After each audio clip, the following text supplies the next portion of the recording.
ada kelebihan masjid. Ini ingin saya sampaikan kelebihan masjid. Mungkin saya tidak membaca pertanyaan. Kelebihan masjid itu, masjid itu rumah Allah. Dulu pernah kejadian di Aceh ini, musibah yang sangat dahsyat, dan di beberapa negara, sehingga Aceh termasuk dalam kategori bencana nasional. Itu tsunami.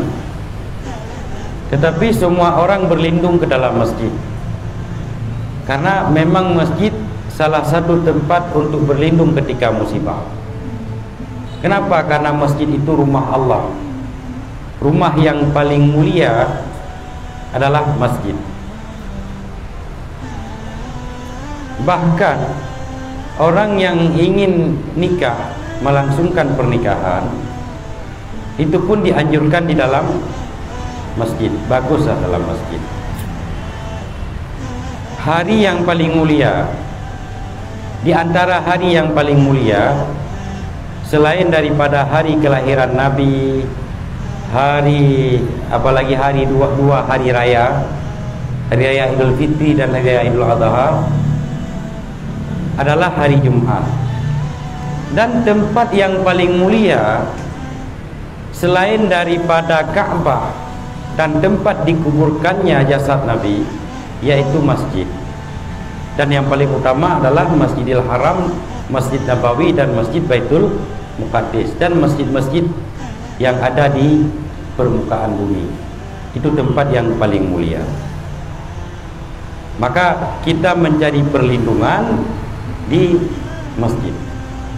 Apapun ceritanya, itu masjid rumah kita bersama.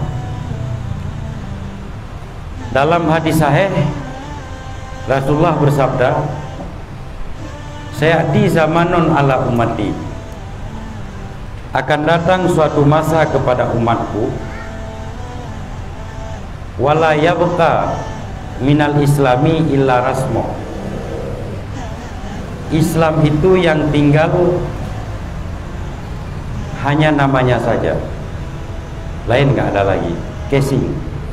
Sebenarnya ini tidak bisa kita sampaikan di tempat umum, karena ada orang-orang yang ingin mengembangkan aliran lain, bisa langsung masuk. Kemudian yang kedua, nanti akan datang kepada umatku, anna masajidahum amirah. Masjid-masjid mereka itu berdiri dalam keadaan megah. Bangunan-bangunannya sangat canggih, bahkan berlomba. Semua dilengkapi demi masjid itu terlihat mewah. Namun wa anna fiha kharbul huda. Sementara di dalam masjid itu, siapa saja yang masuk ke dalam masjid, atau masjid itu tidak lagi membawa petunjuk bagi orang yang berada di dalamnya. Karena kalau dulu masjid itu menjadi pusat pembelajaran ibadat, di masjid itu kita mendengar arahan-arahan yang berfaedah, bermanfaat. Tapi di akhir zaman besok, orang ke masjid hanya untuk salat. Setelah salat mereka pulang semuanya. Tidak ada lagi pengajian, tidak ada lagi nasihat, dan tidak ada lagi orang-orang yang tempat kita ambil keberkahan. Masjid itu hanya tinggal casingnya, sementara orang yang di dalamnya bukan orang yang bisa mengarahkan orang lain kepada jalan kebaikan. Kharbul huda, sudah runtuh petunjuk. Kemudian ulama-ulama yang ada pada masa tersebut adalah diisi oleh ulama-ulama suh, ulama-ulama jahat.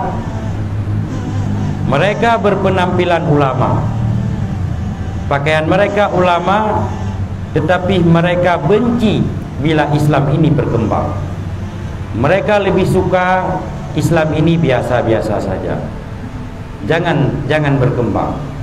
dan mereka suka agar Al-Quran ataupun hadis diadopsi dengan keadaan-keadaan yang ada di sekeliling, biar Al-Quran ini ramah lingkungan menurut mereka. Di akhir hadis Rasulullah neken akhir hadis bahwa fitnah bermula dari mereka, maka fitnah itu pun akan kembali kepada mereka. Fitnah itu bermula dari mereka ulama suh. Mereka lah yang menciptakan fitnah, yang menciptakan kocar-kacir orang Islam. Maka fitnah itu pun akan kembali kepada mereka. Mereka lah yang akan merasa karmanya. Hananya mancit udah. Mereka suatu saat akan dimakan oleh fitnah tersebut. Maka kondisi uronyo, apa yang disampaikan oleh Nabi itu sudah banyak yang kita lihat di hadapan mata kita.